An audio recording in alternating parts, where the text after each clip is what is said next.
Last year, we spent so much time hyping up Cole Caulfield that I think a lot of other Canadiens prospects got sort of lost in the mix. Well, let's go over onto the Canadiens and their prospect pool and start highlighting some guys who have shown off so well over the past few weeks that it's becoming super tough to even try to ignore these names. Firstly, we're going over Josh Waugh. Playing for the Sherbrooke Phoenix in the QMJHL, this is a recently drafted Hab, 2021 5th round pick, 150th overall. Now, for Waugh, this was a really interesting Canadiens pickup, obviously because, his last name is Waugh. He's a French guy, he's from Quebec, he plays in the QMJHL. He's a regular-sized guy, 6 feet, 187, and he's got himself a pretty good connection when it comes to the QMJHL, as he was one of the top draft picks in that league a few years ago, first overall, actually, by St. John. And when Josh Waugh was drafted, he was drafted a lot later than a lot of people expected him to go. 150th overall, as we said, and this was a guy that was projected to go somewhere a lot earlier by most scouting outlets. 74th overall by Future Considerations, 46th by McKeen's. He was the 66th best skater ranked by NHL Central Scouting in North America.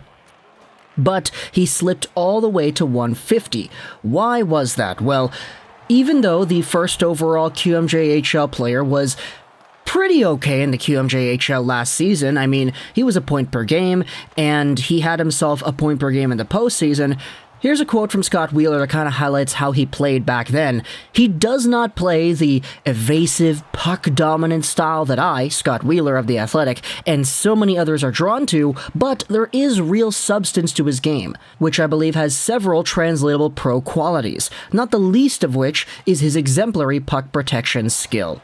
You also had yourselves a few concerns regarding skating, which admittedly still does need a little bit more work today, as well as his attitude and engagement levels with the St. John Sea Dogs. Now, in the middle of his draft year, he got traded over to Sherbrooke, and we'll highlight just exactly how that's affected him when we go over onto a Dabber Prospects article, but that's going to be later in the video.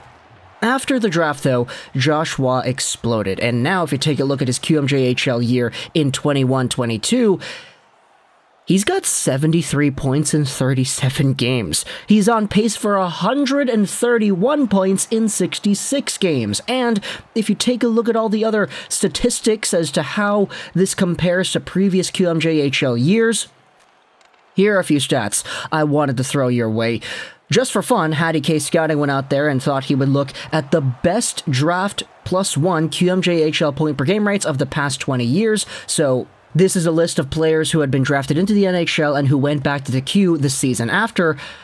Josh Waugh is the third best point producer on this entire list in the past 20 years, beating out guys like Nikolai Ehlers, Jonathan Huberdeau, Connor Garland, Jakub Voracek, Jason Pominville, remember, he was really good, Claude Giroux, Matthew Perreault, Ales Hemsky, and a few others. The only two QMJHL players in their Draft +1s who have better point per game rates than Waugh were Anthony Mantha and Jonathan Drouin. Now, the reason Hattie went out there and mentioned his age and how old he is because if Josh Waugh was a month younger, because he was born in August of 2003, he would have been eligible for the 2022 draft instead of the 21 draft. Now, I get it, his 2021 season was good enough to actually get him drafted, albeit in the 5th round, but this is a player who absolutely exploded offensively the season after. He was named to the CHL's Team of the Week earlier today, and it's tough to go out there and say that he shouldn't have been because he scored 12 points, 3 goals, and 9 assists in his last 3 games. Here's another crazy stat I wanted to throw out here at you. Lafreniere, his draft year in the QMJHL was basically equivalent to Josh Waugh's current Draft +1 year based on age. This is because Lafreniere was born in October of 2001. Because he was born in October of that year, he was eligible for the 2020 NHL Entry Draft. Josh Waugh's one of the later guys of the 2021 draft, so Lafreniere and his Draft +1 is pretty equivalent to Waugh in terms of age. Lafreniere had 112 points in 52 games, and Waugh is on pace for 102 points in 52 games as well. Not comparing ability, just highlighting how impressive this season has been for Habs prospect Josh Waugh. Lafreniere was one of the oldest players in his draft. Waugh was one of the youngest. Waugh will turn 19 only after his Draft +1 season. Lafreniere turned 19 in October, right after his draft year, hence the competition. And here's the real kicker I wanted to highlight too. If Josh Waugh was born a month and 9 days later, he would have been eligible for this year's draft. A 6 feet tall, skilled winger on pace for 130 points in 66 games. Can you imagine where he would be drafted this year? In fact, he's on pace for 131 now, as we just highlighted in the Elite Prospects point production rate. This number is so good that Josh Waugh is literally the best QMJHL point guy, and he's got a 6-point lead over second place while playing 2 fewer games. The second place guy, William Dufour of the Islanders, is 20 years old as well, so he's got a few more years on the Habs' 5th round pick. And if you want to go over what exactly makes Waugh so special, let's go over on the Dauber and look at this article, also published by Hottie. So yeah, Hottie Case Scouting doing some very fantastic work over on Dauber. I commend him. Prospect Ramblings, CHL top drafted scores and NCAA standout defenseman. He writes this paragraph on Waugh after going over the entire report with the numbers and everything. When Waugh gets the puck, things happen. He might not be the biggest, nor the fastest, but his processing speed leaves nothing to be desired. His creativity with the puck is also an outstanding asset. When looking at the elements that made him available at 150th for the Habs to pick up, skating deficiencies, laziness, attitude problems, and poor conditioning were brought up very often. Looking back though, knowing that Waugh is a francophone and had no other choice than to play in St. John's when they picked him first overall in the QMJHL draft, I can see how that would affect a 16-17-year-old, especially during a pandemic. The skating concerns though, there's no denying those. Posture, explosivity, agility all need work before he can be considered a blue-chip prospect. However, after the trade to Sherbrooke, it took him half a season to ease into his environment, but his game shape is obvious now. He went from being overweight to being on the leaner side over the summer, and despite a month and a half without the physical strain of a QMJHL schedule, Waugh came back and actually looked even better. Sometimes all a prospect needs is a change in environment and proper training entourage to completely change his outlook. Make no mistake, this is a steal by the Habs, and it has Yannick St. Pierre written all over it. Little Easter egg there, if you know who Yannick St. Pierre is, he's the guy who used to make the NHL prospect reports on Canadiens guys. He would bring up the stats and then he would look over the footage and highlight what it is that they do well.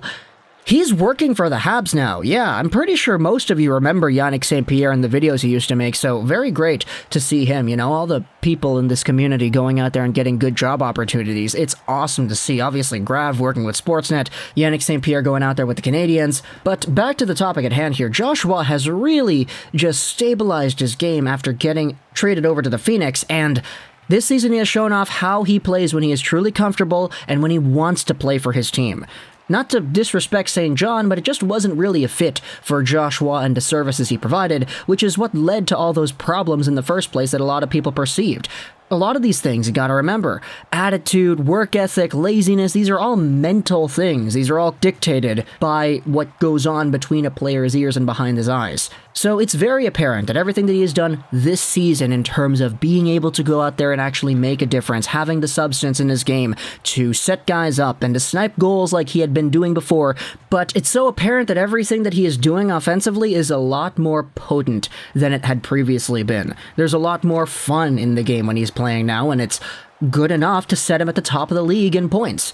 Now, what does this mean for the Montreal Canadiens? I'm not really too sure. You can go out there and tell me what you believe a 5th round pick should become at the NHL level, but it's a lot more difficult to try to label that when that 5th round pick, he wasn't 5th overall, is as good as Josh Waugh.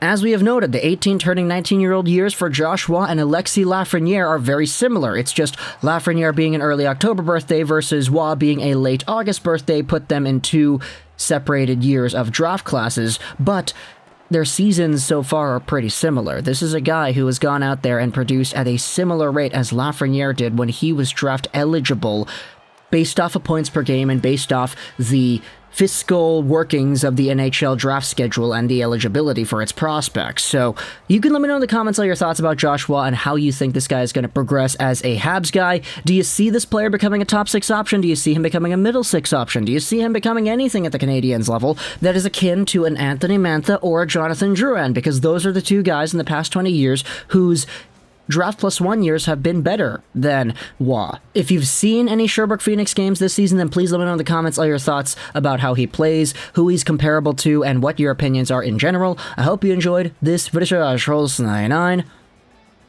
And bye.